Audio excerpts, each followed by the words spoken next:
Alright guys, you've seen this kind of YouTube video before. I'm gonna have gameplay footage in the background, and I'm gonna be tripping over some stupid shit I found on TikTok. Is baking soda an effective home remedy for vaginal odor? Hold on, I think we missed some fucking steps. What do you mean? Is baking soda a No, it's not. Don't, what are you talking about, dog? Don't put baking soda near none of your shit, bro. Not near your butthole, not near your front hole. If you got a fucking meat stick, you probably shouldn't have baking soda near that either. Your vagina is not a fucking... It's not a volcano project at a science fair, dog. You should not be putting baking soda up in there. Like, there shouldn't be that much odor to begin with. But, so that's... Okay.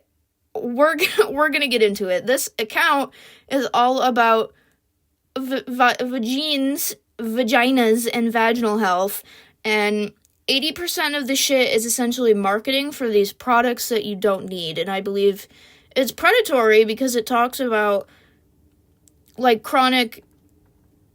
I feel so weird making a video about this, dog.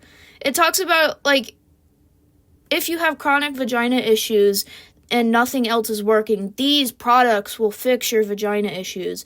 And, like, the test kits and the stuff they're marketing is, like, super expensive when there's way cheaper stuff that does the same shit. But first, let's dive into another TikTok, okay? Quesadilla. I don't want a fucking quesadilla, you cunt! If you tell your doctor that your pussy is itching and burning, and they tell you to drink more water and they kick you out the door, and that is the interaction that takes place, you need to report them to a medical board, because that's not what happens and that's not what should happen. They're probably gonna say, that sounds like a fucking STD, your shit should not be itching and burning, let's get you tested, dog. And then they'll test you and treat you if you have it. And then if you don't have it, they'll probably look for, like, yeast infection, or is your fucking meat flaps just dry and, like, irritated? Like, you know how you get dry, cracked hands in the winter? Could be like that, just on your beef, bro. That's probably what they're gonna say. Cider vinegar and yeast infections, let's talk about it. When you have chronic yeast infections, or you get a yeast infection for the first time, you're so uncomfortable that you just want something to make it go away. And if you've ever come to the internet to look for yeast infection treatments, I'm sure you've come across apple cider vinegar. But the truth is, we have to be careful when we're taking things from our kitchen and putting them in our coochie. So let's take a look at the existing science and research behind apple cider vinegar as a treatment for yeast infections. So one study did show that apple cider vinegar's antifungal properties could help against yeast infections in the mouth. Yes, you can get a yeast infection in the mouth, but that doesn't necessarily mean that it's effective against the strains that are present in the vaginal microbiome. Another theory is that because apple cider vinegar has high acidity and low pH, it could balance your vaginal pH, but yeast infections actually don't always disrupt your pH. That's more like bacterial vaginosis, and you really don't want to mess around with your vaginal pH. So while you may find some anecdotal evidence that apple cider vinegar can help treat a yeast infection, just know that there really isn't research behind it, and that you're probably safer to keep it away from your vagina and vaginal microbiome for the time being. Apple cider... I gotta know, who is asking these questions? Who has a yeast infection or an itchy and burny vagina, and their first thought is, let me go to my kitchen cabinet and grab my fucking baking soda and my apple cider vinegar and make fucking a science experiment in my... Like, bro, go to the doctor. If you're having problems with your shit, do not go on TikTok and, like, TikTok up, what's wrong with my pussy, please help, and then shove a bunch of fucking baking supplies in. This is some of the more funny stuff. I'm gonna get into some fucking serious stuff later. Whose first thought is, oh, my shit, or it burns, it's itchy, let me apply random ingredients, let's play Russian roulette with my irritated skin right now. So, those two TikToks are TikToks I agree with her on. I agree you should not, she said you shouldn't put baking soda in your pussy, and you shouldn't put apple cider vinegar up there either, because there's no evidence for it. Yeah, I agree with her. Probably don't put fucking kitchen supplies in your vagina. I'm glad we can agree on that. Now we're gonna get into some shit where I think I disagree with her, or I think she's being slightly stupid about the way she's going about things. It's the way you act. So there's that TikTok. If your shit is fishy, itchy, and gooey, it's this. I don't think she should be throwing out diagnoses. How the fuck do you say that word, bro? I don't know. I don't think she should be diagnosing illnesses for people on TikTok like this, because you know what else makes your shit fishy, itchy, and those symptoms overlap with a lot of STDs and a lot of other things. So yeah, it could be the thing she says it is in the video, or it could be something else. And they sell treatments for these things. So if you, like, at home diagnose your vagina problem and then you at home treat it with the products they sell, if you diagnose it and treat it wrong, it'd kind of be like if you diagnosed yourself with ADHD and then bought Adderall when you actually had bipolar. Like, you could do, like, serious damage to your mental health in the same way you could do serious damage with your vagina, just playing fucking Russian roulette with symptoms and then just, like, picking it. Like, see a fucking doctor. That's gonna be my main point for the video. Don't fucking... Your shit is not a lab experiment, bro. See a doctor. My favorite animal is me when I go to the doctor for debilitating pussy symptoms and the male doctor asks if I've been drinking enough water. If you're having chronic debilitating vagina symptoms, why are you not at an OBGYN, someone who specializes in, I don't know, vagina symptoms, bro? It's like the way she phrases it, it makes me feel like she keeps going to different, okay, so there's, like, the doctor you go for when you have a cold, and then there's, like, specialists. So, like, if you have chronic back problems, you go to a back specialist. I feel like she's going to the wrong doctor. Also, I don't trust male OBGYNs in general. I would probably just get a woman, you know? I might be sexist of me, but I don't care, dude. You're not gonna tell me how to take care of my shit. You don't even have it. Like, oh, I studied it in school, though. Okay, who knows more about being a raccoon? Someone who studies raccoons or a fucking raccoon? So I'd say probably just get a female OBGYN. And yeah, drinking water can make a difference, because if your shit is dry, it's gonna be itchy, and then if you itch it, it's gonna burn. And again, I'm not a doctor. I'm not the fucking pussy whisperer. I'm not no specialist. But you should go to a specialist. You should not be like... Also, big overshare, right? Big overshare. I don't think we need to know, bro. Like, I understand it's education or whatever, but, like, there's gotta be a better way to go about educating people about their bodies. Like, TikTok, man, come on. We have to be able to do better than TikTok. Coming home for Thanksgiving and telling your sister you're convinced something is wrong with your pussy because it won't stop itching and burning. Clown emoji. Why are you I feel like your sister doesn't need to know. And why is this a topic of conversation at, like, Thanksgiving dinner, dog? What? Anyway, that's not that big of a deal. I just thought it was kind of funny. Like, imagine if your fucking weird aunt strolled up to Thanksgiving and she's like, guys, my fucking pussy itches. Do you know what's up with that? So here we have an example where she is complaining about her chronic BV infections, and then she also says she knows sleeping with her ex is what's giving her BV, but she keeps doing it. Like, it's like if you complained about your hand having third-degree burns from the stove and kept putting your hand on the stove. So, for reference, I'm not a doctor here, but I did some Googling. BV is like, it's like... I don't know, it's like a thing that can be transmitted, and it's also like an imbalance of like shit in your vagina, but it's different than a pH. So, I don't know, but I think it's fucking stupid of her to be like, I'm gonna keep sleeping with my ex, and I know he's giving me BV, but I'm also gonna make TikToks complaining about my BV. Maybe you don't need BV treatments. Maybe you just need to stop sleeping with your ex.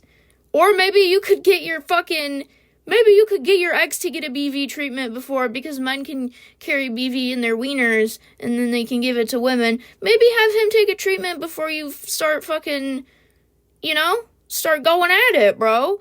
So I think that's kind of silly. I think it's kind of stupid to do, like, it's like, I don't know. It's like, I'm going to create a problem, and then I'm going to solve it, and then I'm going to create a problem, and then I'm going to solve it, and then, like, it doesn't make sense to me. So that's, I don't know, that's that, I guess. She's just going to have BV for the rest of her life because she can't stop sleeping with people who have it and are giving it to her. Okay, well, that's you. But on the other hand, me? Oh, I'm gonna turn up.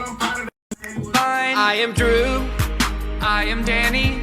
And we are not the same person. Okay, so that was 2 TikToks. One was about, like, anti-itching cream for your vag and, like, test strips and, like, other shit, you know, that you need sometimes if you have chronic itching or, like, pussy issues in general. And then the other one was talking about how the test that her company sells and the test they give you at the doctor's office are different, and they test for different things.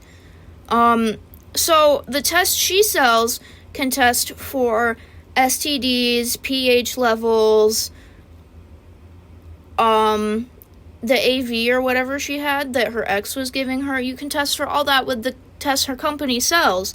You can also test for all that with a test from a doctor. You know what is covered by insurance? A test from a doctor. You know what isn't covered by insurance and has to come out of pocket? The test her company sells. So we're starting to see here that this whole account is essentially an advertising account. I looked up the pussy cream she was advertising, and they have, like, soothing and then anti-itching, which, are they not the same fucking thing? But anyway, the soothing cream her company sells, I went to their website. The soothing cream is, I think it was like $60, and then the anti-itching cream was $60 for a little fuck-ass tube of it. And then I went to fucking Target's website, and a tube of anti-itching cream for your vagina, it's like $6. So, starting to see that she's preying on people with chronic vagina. The company could be preying on people in their marketing with chronic vagina issues, because, like, if your shit's been itchy for months and years, and your doctors don't know why, and you're following all the advice, this could be, like, a holy miracle cream for you, maybe, and you're like, oh, I'm gonna save up $60, so maybe my shit won't itch, and then you buy it, and it doesn't work, and then if they don't do a refund, it's a money thing. And then, so the test kit her company sells, because she could, I don't know if she made the company, or if she's just their face for marketing. The test kit is $130. If you just make an appointment with your OBGYN or your general practitioner and be like, yo, my shit's itchy and burning, itching and burning, I slept with some motherfuckers and I didn't really do anything to protect myself, I think I got some shit going on, they'll just swab your shit, and then it's free if you have insurance. So, but she's trying to convince you that her tests are better and her creams are better. Why? Because she's making money. 3 different types of discharge mean, and what can they tell us about vaginal infections? So I just want to preface this by saying that it's very hard to photograph or videotape discharge in general. That's why it's so hard to find a picture on the internet of what discharge looks like, because of different things like lighting, the color of your underwear. And so it's really important to actually just pay attention to what your daily discharge looks like so that you're aware if something changes. So on the left, we have a thin, gray, watery discharge. This is often associated with bacterial vaginosis. It usually has like a fishy odor, but sometimes bacterial vaginosis doesn't show symptoms at all. In the middle, we have thick, white, your classic cottage cheese-like discharge. Usually this doesn't really have an odor. If it does, it can smell sort of yeasty, and that's because this is the type of discharge that comes with a yeast infection. And then finally, on the right, we have a thick, sort of sticky discharge that is yellow or greenish in color. This is often associated with aerobic vaginitis. Aerobic vaginitis is similar to bacterial vaginosis, except for instead of being an overgrowth of disruptive anaerobic bacteria, it's an overgrowth of disruptive aerobic bacteria. Aerobic vaginitis can also be accompanied by a rotten sort of odor. Again, if your discharge is green, I'm extremely confused as to why you're not at the doctor's. Cottage cheese texture? Bro, why are you not at the doctor's? Why are you not at the doctor's, bro? Like, that's all I have to say. Go see an OBGYN immediately. Green? Bro, what? Fucking green. Green is actually diabolical. You get rid of candida or yeast infection. So the first thing to do if you think you have a yeast infection is go to the doctor! Oh my god, go to the doctor. See an OBGYN, please. Do not, I don't think this lady is an OBGYN or a doctor in any fashion. Oh my god. If you have a yeast infection, go to the doctor. You know if the itch down there is a yeast infection or herpes. Bro, how to know if it's a yeast infection or herpes? Doctor. Literally a doctor. How to know if it's a yeast infection or herpes? See a doctor. Please. Oh my god. Because I don't think you can transmit a yeast infection to someone, but you definitely fucking can with an STD. Actually pissing me off. Just giving fucking oh my god, just giving medical advice on TikTok. Like, and then they sell the treatments for it. So I assume someone might just like diagnose whether their shit is a yeast infection or herpes and then treat it.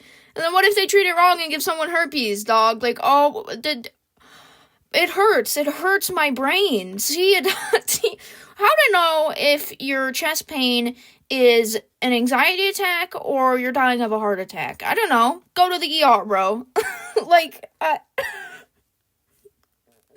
what? Oh, it baffles me, dog. See, a doctor. They have doctors for. I understand some people might not have insurance or something like that, but if you think you have herpes, I'm pretty sure most Planned Parenthoods do free STD testing, and then they do free treatment. Like, oh my god, bro. Ah! It hurts my brain. It's actually painful. How to know if you have a yeast infection or herpes? Have you tried talking to your OBGYN?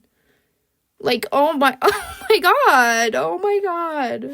We will never stop talking about vaginal and women's health on the internet because we deserve to know more about our bodies, and sex ed should be more about not getting pregnant and not getting STDs.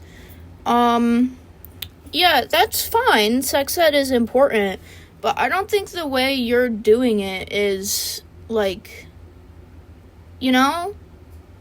Like, I don't think you shit posting about your itchy vagina and advertising an overpriced STD test kit is really, like, the peak of sex education. And, like, on TikTok, there are kids on TikTok, and, like, different age groups need different levels and, like, different types of, like, a toddler doesn't need to know about an itchy pussy, you know? Like, they don't. So, like, you know? Like, I don't really... Yes, sex ed is important. It's important to know what's going on with your body. But, don't fucking... don't learn from this lady on TikTok. If you hear fucking crunching in the background, my parrot is eating. Don't get your info from a fucking TikTok. Like, go to a doctor. That's the message of the video. If your pussy is leaking green shit, or it's smelling bad, or just if your shit is acting abnormal, don't go to TikTok, bro. Go to a doctor. Please, go to a doctor. That's literally the end of this video is... please just see a doctor if something is wrong with you. Alright, that's the end of my video, but, you know, I'm an annoying fucking YouTuber, so I gotta plug my socials. I got a TikTok where I show off my art. It's Paca de Froggy, same as my YouTube, and I have a Twitch where I live stream gaming and art, and it's also Paca de Froggy. If I'm not a lazy fat fuck, my socials will pop up on the screen. So hopefully I did that. Okay, bye.